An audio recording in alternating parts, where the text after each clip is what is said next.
황금가면 26화 보다가 너무 충격적이어서 말이 안 나올 정도였습니다. 어떻게 유수연의 시아버지인 홍선태와 친정 엄마인 김혜경 사이에서 이런 일이 벌어질 수 있는지. 이건 작가님이 좀 선을 넘어버린 느낌입니다.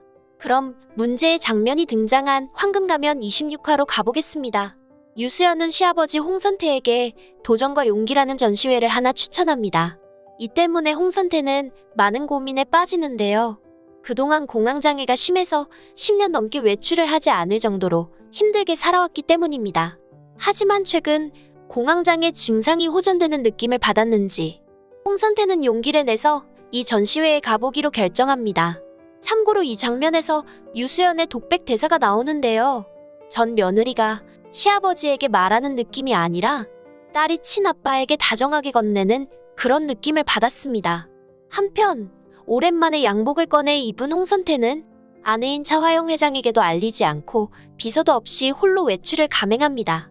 그런데 여기서 문제가 터집니다. 다시 공황장애가 발작하면서 호흡곤란이 왔고 급기야 숨을 쉴 수 없을 지경이 돼버렸기 때문입니다. 홍선태는 금방이라도 죽을 듯이 쓰러졌고 지나가던 누군가가 응급처치를 곧바로 해줘야 하는 상황이었습니다. 그런데 이때 갑자기 유수연 엄마 김혜경이 나타나더니 곧바로 홍선태를 발견하고 응급처치에 들어갑니다. 뿐만 아니라 김혜경은 이 상황에 너무 능숙했습니다. 야채를 담았던 비닐봉지를 그대로 홍선태 입에 가져다 대며 호흡을 조절했기 때문입니다.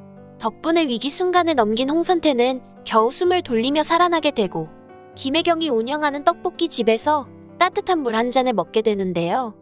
이때 김혜경을 바라보는 홍선태의 시선이 좀 이상했었죠. 김혜경이 유수연의 친정엄마라서 금방 알아볼 텐데 전혀 알아보지 못했을 뿐만 아니라 마치 누군가와 비슷하게 생겼다라고 바라보는 그런 느낌이었습니다. 자, 그렇다면 홍선태는 이날 사돈인 김혜경을 처음 본 걸까요? 참고로 홍선태는 공황장애 등을 이유로 아들 홍진우와 서유라가 결혼식 할 때도 결혼식장에 나오질 않았죠. 물론 이때는 상견례를 했지만 유수연이 홍진우와 결혼할 때는 공황장애가 심해서 아예 상견례조차도 하지 않았을 가능성이 있습니다. 이런 이유로 홍선태가 사돈인 김혜경을 보고도 몰라본 게 아닐까 싶네요. 그런데 전 홍선태보다 김혜경의 행동에서 뭔가 이상한 점을 강하게 느꼈습니다. 그 이유는 홍선태가 공황장애로 위급 상황에 왔을 때 너무나도 능숙하게 비닐봉지로 응급처치를 했기 때문이죠. 즉 쉽게 말해 김혜경이 이런 상황을 과거에도 많이 접했을 가능성이 높다는 것입니다.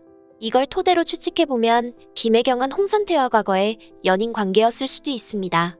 하지만 집안 반대로 결혼하지도 못하고 결별했겠죠. 그런데 이때 김혜경이 유수연을 임신한 상태였다면 어떻게 될까요? 결과적으로 홍선태와 유수연은 부녀 사이가 되는 것이죠. 이런 이유 때문에 황금가면 26회에서 작가님이 홍선태와 김혜경의 운명적인 만남을 다시 재현시킨 게 아닐까 싶습니다. 그러나 두 사람은 서로를 아직 몰라볼 것 같습니다. 세월도 많이 흘렀고 모습도 변했을 테니까요. 하지만 몇 해가 지난 뒤에 집에 돌아간 홍선태가 다시 기억해낼 것 같습니다. 그러나 다시 확인하러 찾아갔을 때는 김혜경이 유수연 친모라는 걸 알게 되고 단념하겠죠. 자신이 너무 그리운 나머지 착각한 것으로 말입니다. 결국 상황이 이렇게 되면 강동아보다는 유수연이 홍선태의 친자식일 가능성이 커진 것 같습니다. 그럼 오늘 리뷰는 여기서 마치겠습니다.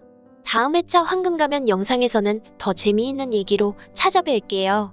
많은 의견과 댓글 남겨주시길 바라며 구독과 좋아요 꼭 부탁드립니다. 시청해주셔서 감사합니다.